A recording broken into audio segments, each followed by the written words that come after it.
Hoje a gente vai fundo numa obra que, na sua época, causou um escândalo, Os Espectros, de Henrik Ibsen. É uma peça que mexe com um vespeiro, sabe? Ela faz uma pergunta muito direta. O que acontece quando uma sociedade inteira decide que manter as aparências é mais importante do que encarar a verdade?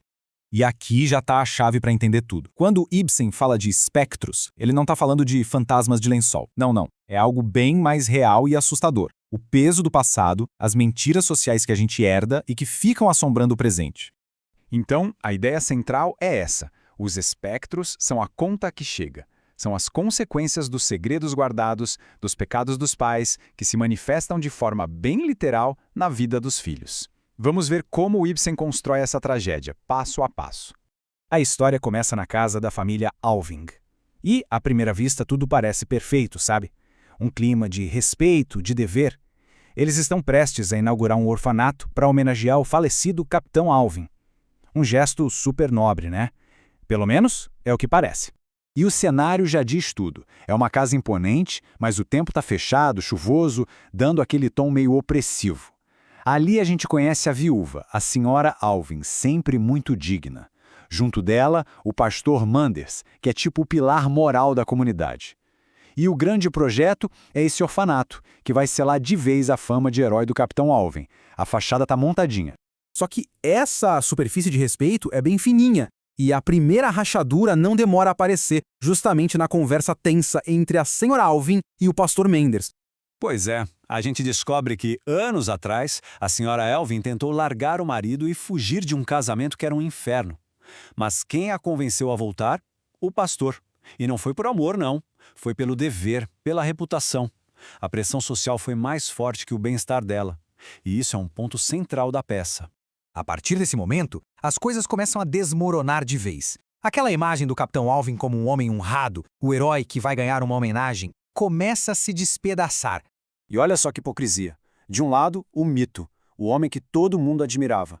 Do outro, a verdade, que a senhora Alvin teve que esconder por anos. O marido alcoólatra, infiel, que fez da vida dela um sofrimento. O tal orfanato, na verdade, não era uma homenagem. Era uma tentativa de enterrar essa verdade bem fundo. E quem chega para botar fogo no parquinho? O filho, Oswald, que volta de Paris. Ele chega com outra cabeça, falando de alegria de viver, de liberdade, de honestidade, tudo o que aquela casa não tinha. Ele é a peça que vai fazer os segredos todos virem à tona. E é aqui que a genialidade do Ibsen fica escancarada, porque os espectros deixam de ser só uma metáfora sobre a sociedade e se tornam algo concreto, físico, uma coisa da qual não dá para fugir.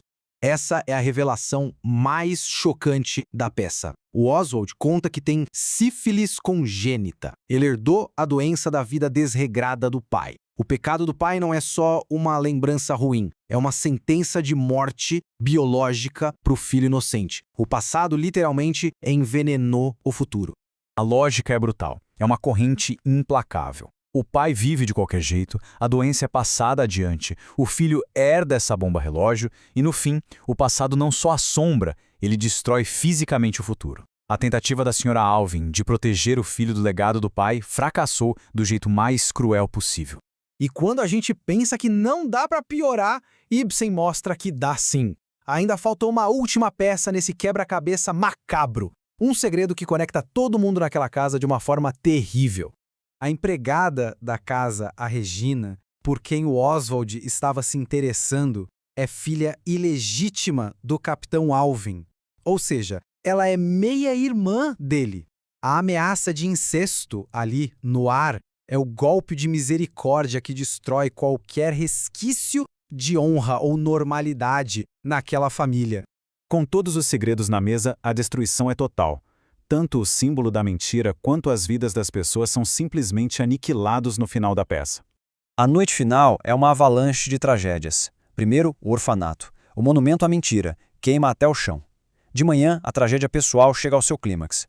Oswald tem um colapso mental. Regride a um estado infantil, balbuciando o sol. O sol. E a senhora Alvin fica ali, paralisada, com a morfina na mão, tendo que fazer uma escolha que ninguém deveria ter que fazer. Tá, mas por que uma peça tão antiga continua tão relevante, tão poderosa? É porque a crítica que ela faz à sociedade nunca envelhece. A mensagem do Ibsen é um soco no estômago. Ele está criticando essa moralidade de fachada mostrando que a verdade, por mais que a gente tente esconder, sempre dá um jeito de aparecer, e muitas vezes de forma destrutiva.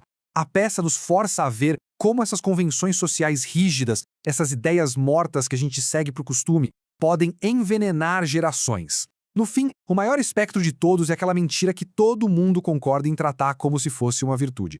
Isso tudo nos leva a uma pergunta final, para a gente refletir. Quais são os espectros de hoje em dia? Que ideias ultrapassadas, que convenções sem sentido ainda assombram a nossa sociedade, esperando o dia de serem finalmente confrontadas?